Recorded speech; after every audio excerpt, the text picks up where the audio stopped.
What's up, guys? Oh, it's been such a long time. So we're gonna go ahead and we are going to do another beer review.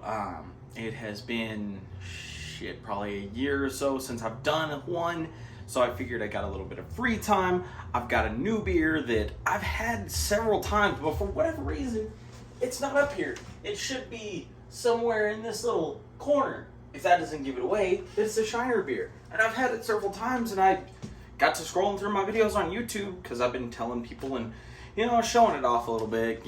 Cocky, arrogant, millennial, which we'll get back to that in a minute. And I noticed I didn't have a review on this. So we're going to go ahead and we're going to do a review.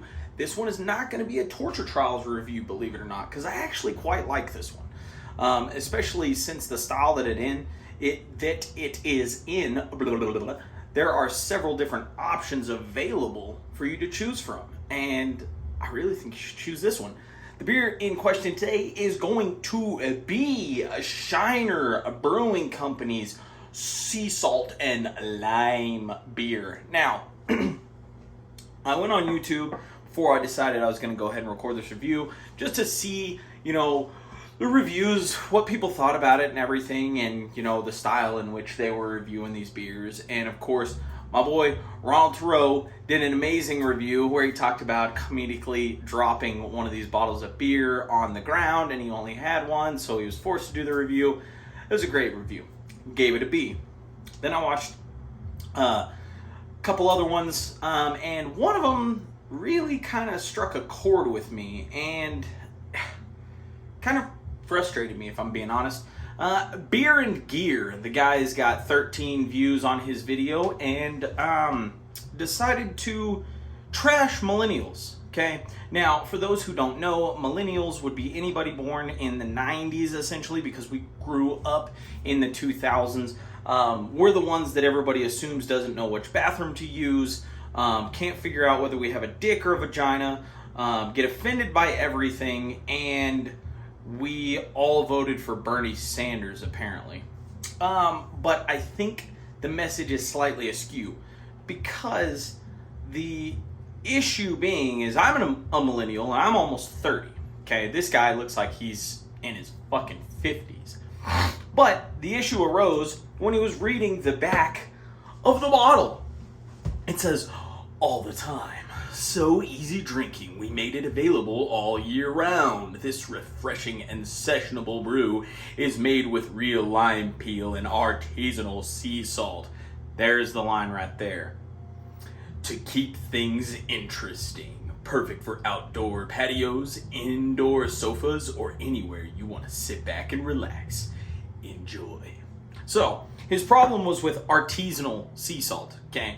So, instead of diving in and figuring out what the fuck artisanal sea salt was, he just said not to pander to the millennials. So, I guess this beer is pandering to ya boy. So, I'm gonna fucking drink it.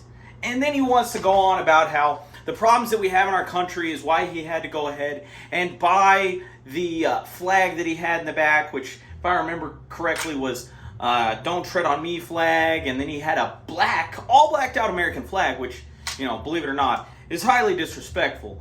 But I guess millennials don't, want to exercise their right to the Second Amendment, or, protect their country or anything like that. So I just figured that I would go ahead and touch on it a little bit because, us millennials, we're scared of guns, and we definitely don't keep any guns in our homes, and, we're offended by guns and the use of guns and things like that. And, we got to leave it to the 50 and 60 and 75-year-old people of our country to protect us, because we sure as shit don't want to do that. But, again, that's neither here nor there.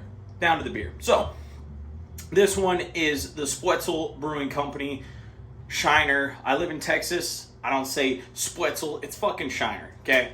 You go down to the store and you buy Shiner, it's fucking Shiner, okay? A couple of reviews I saw, they called this Shiner Bock. Hold on. This, my friend, right here is Shiner Bock.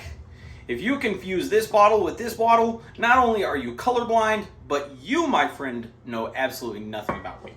So, Shiner is known for their Bock. That's what made them famous. The Bock is a German-style lager. I'm not going to get into what it is because I have a review on that. If you want to check back in the description, I'll tag that video. But this one is going to be a light American lager in the Mexican style, 4.0% alcohol by volume, so it's not going to hit very hard. You can go ahead and drink this motherfucker all day if you want to. So let's get down to it. Saw another guy using a bottle opener, so I guess even though it's a twist off, we got to go ahead and do that millennial pandering thing, I guess, you know, because that makes a lot of freaking sense. Idiots. It's a twist off. Twist the cap off. It's not that hard. Okay. Then the guy proceeds to talk about the amount of smoke that's coming out of the bottle, which really doesn't pertain to hardly anything at all, and then pour it super aggressive, so he got 4 fingers worth of head. It's not a stout. You don't need to pour it that fucking hard, okay? You don't. This one, great looking. Slightly hazy, okay? If we're being completely honest, this one's not clear fizzy apple juice like we're used to out of these American or Mexican style lagers. So I'm a little surprised there. I'm only drinking this out of a bottle. I have never put it in a glass before because, if I'm being honest, I bought it because it was fucking 500 degrees outside and I just wanted to bang back some beer and not get cottonmouth. Now, it's December 26th, the day after Christmas. Merry Christmas to you guys. Happy holidays, whatever the fuck it may be that you celebrate. Congratulations. Don't get pissed off at me because I said Merry Christmas. Because then you'd be a, snowflake. Wouldn't say necessarily be a millennial. You'd just be a snowflake. But no fizzy apple juice here. If we look at it in the light, slightly golden color, but we do have a haziness to it. Now, which, believe it or not, is fucking weird. December 26th in Texas, and it's like 70 degrees outside. Now the wind's blowing a little bit, so it's kind of chilly. It's like 62, but still, it's fucking Christmas, and I could wear shorts. The fuck? So on the nose, I'm getting a little bit of breadiness that Shiner is known for. They're known for that breadiness. They're not using rice in their beers. They are known for the breadiness, but you do get the salt. The salt is there very strongly, and the lime is there. Now, the lime that I'm catching is going to be lime peel and lime flesh. Okay, so if you've ever ate a lime peel, yeah. If you haven't, give it a try. Great stuff.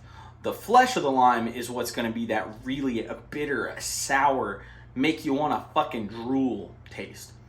Lime peel is more going to be a zest. Okay, it's going to be springy and brighty.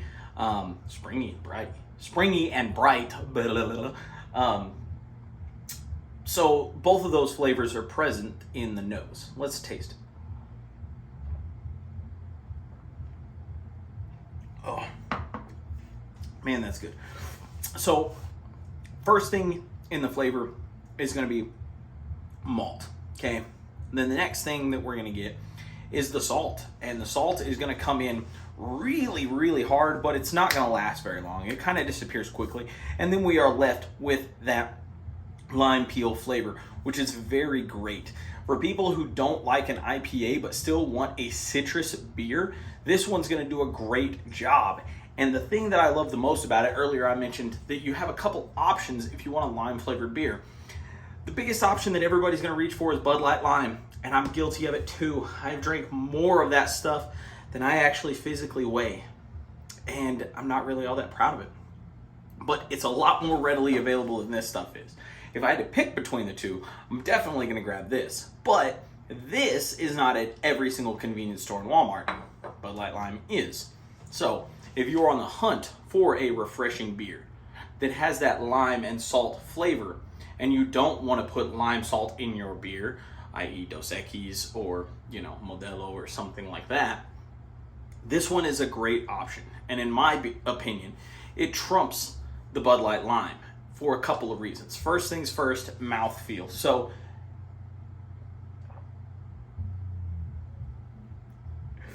and forgive me if you can hear some background noise. Bonehead downstairs, it's Sunday. He's jamming his red hot chili peppers and cleaning his house. But mouthfeel on this one is going to be crisp with a slight watery flavor, but it's not going to be dry, okay?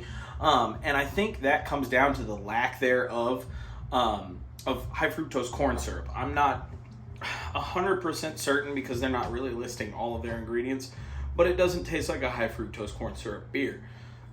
Whereas Bud Light Lime is basically just Bud Light lime, or Bud Light with artificial lime flavor. And that's the second whammy. This one is way more true to an actual lime flavor. If you were to get lime juice, like you're ready to make a michelada or something, this one is more a testament to that. Bud Light Lime is very fake. It's very almost like key lime-esque. So some people like that. Me, I fucking hate key lime pie. Anything key lime I fucking hate. But I drink that stuff because it's easy and it's great for beer pong, and you know, you can make a 12-pack disappear in about an hour if you're, you know, thirsty. This stuff, you can do the same fucking thing with it. It's just a little bit better on the taste buds.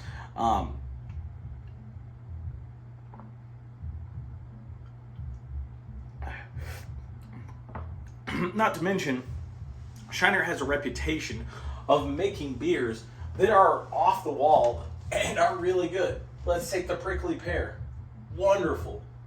The Cosmos. Great. The coffee, cold brew coffee ale was awesome. And then my all-time favorite flavor beer that Shiner has ever come up with. I don't have the birthday cake one here. I'll have to get that one. Shiner Ruby Redbird. That is like the epitome of summer beers. If you're going to drink a summer beer, that one is absolutely phenomenal. Absolutely phenomenal. And I think this one is its littler brother. You know, not as big, not as tough, not as brutal, but can still get the job done. So I do encourage you to go ahead and pick this one up. Now, since this is a standard review, not a Torture Trials review, we are on the A to F scale, and I'm going to give this one an A minus. It is not a craft beer by any stretch of the means. There are plenty of beers in this display that trounce this one for that drinkability in the hot weather or just sessionability in and of itself. But for being a big O macro brew that is available to pretty much anyone, it really, really fills a void that I feel Bud Light, or sorry, Anheuser-Busch InBev dropped the ball on. So I'm going to give this one an A minus. Definitely, guys, go pick this one up. Give it a shot. And quit trashing fucking millennials, bro. We're not the ones who sit here and bitch and piss and moan and don't know what bathroom to use. We're not the ones marching the streets, dyeing our hair fucking purple, wearing leather. That's our little brothers and sisters. They're the dumbasses. Just kind of remember that. Beer and gear. And maybe if you quit, you know, trashing your fan base, you'll get a little bit more views. Y'all have a good one. Next beer we're going to review is gonna be a motherfucking Torture Trials review. And I know how much you guys like that one. So stay tuned and I will be back with another one.